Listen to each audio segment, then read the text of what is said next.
Go ahead. 700. E.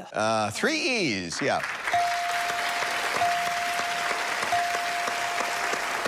What do you think?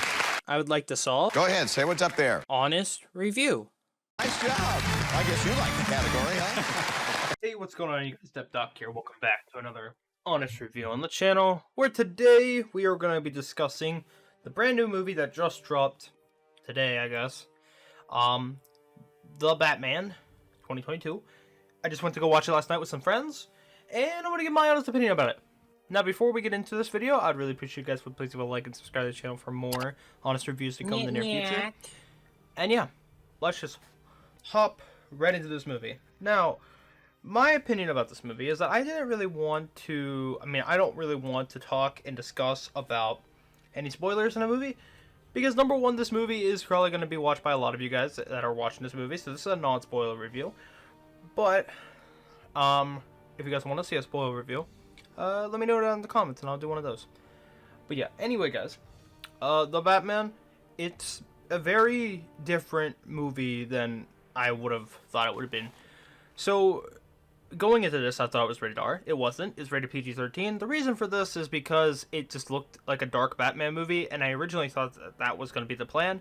But I'm guessing that they kind of pulled back on the idea of a rated R movie thanks to the movement of what Warner wants to do with stuff, because it's they want to market it to other people and make it for more children-esque stuff. But yeah, enough about that. Let's talk about the movie. The movie starts off with a very interesting look into a movie that I thought was going to take place in the past. It actually takes place in today's time, maybe a little bit future, but I'm not too sure what time exactly, but it's in the 21st century. We're talking about, we see TVs, we're seeing special tech, we're seeing a lot of unique stuff. But the thing is that in Gotham, a lot of things are like 1940, 1950-esque. There's clubs, there's pubs, there's gangsters on the streets by side, and the art of the movie, they dim it and they comictize it, like, What? that's not a word.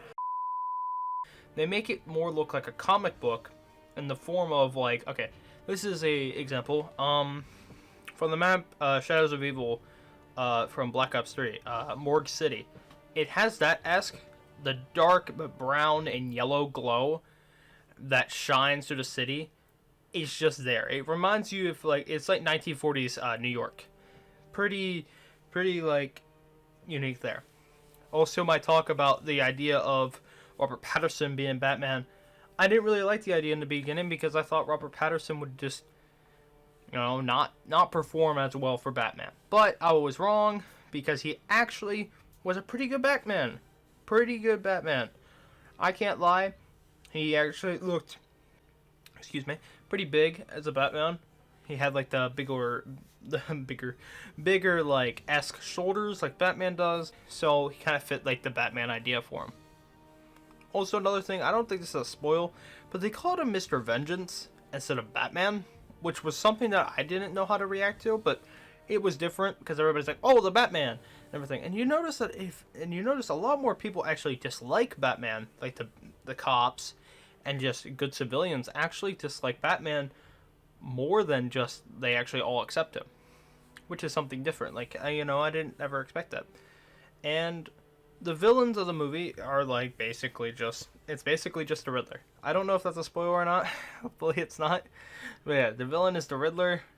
He's a pretty cool character. The only thing I did not like is the design of his character. I thought he was kind of like ugly. I kind of like the comic, more jokey look for him. But I'm guessing they kind of want to make this movie as dark as possible and as far as they could do it before making the movie a rated R movie.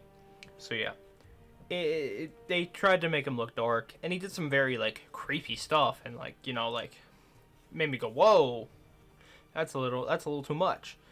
And like just the way he like performed stuff was crazy too. Now I want to talk about my dislikes for the movie. The dislikes the dislikes of this movie is that the movie partly was just really long and stretched out with the idea of a lot of drama and a lot of like constant talk about like just random stuff that didn't need to be there. It's a 3-hour long movie that just felt like it was going on forever. It felt like you were watching a 10-episode series on Netflix of like a detective case, but it just being Batman. Which there's nothing wrong with that. I didn't hate it for se. I just thought that it felt kind of long in sometimes, and it just felt like it wouldn't end in others. Like, I don't know. Like, nothing against the movie. I thought it did a great job at discussing a story.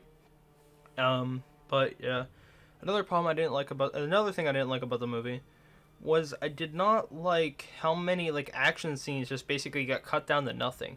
Batman, like, I remember the trailer, just like this scene where he's beating up somebody, and that was in the movie, and that was super cool looking.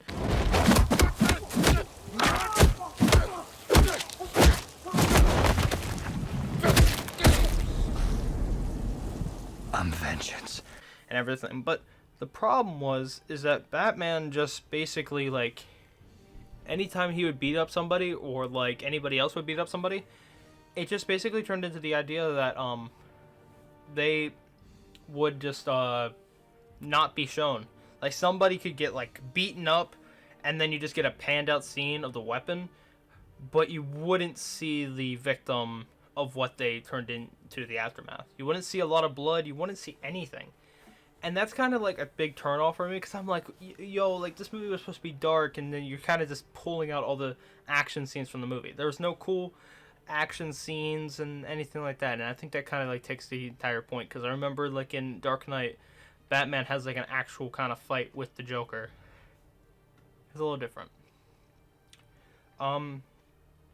But yeah, overall, The Batman is a pretty good movie, and it is lining up for a sequel, probably coming 2024 if I was a betting man. So yeah, not too long to wait, but The Batman is different. It is not the same kind of movie like, for example, like The Dark Knight, and it's far from the Ben Affleck movies, which, you know, anyways, my rating for The Batman, after seeing all the visuals, or Patterson, the action scenes, the story, and just the length of everything, I recommend this movie, and I give the score of the movie about an 82 out of 100. It's not perfect, but it's far from horrible. I do recommend you go in to see this movie. But yeah. Anyway, guys, this was just a short little video of a honest review. Anyway, guys, if you liked my honest review, then please leave a like and subscribe to the channel for more videos to come in the near future. And yeah, guys, I'll see you guys in the next one. See you guys later.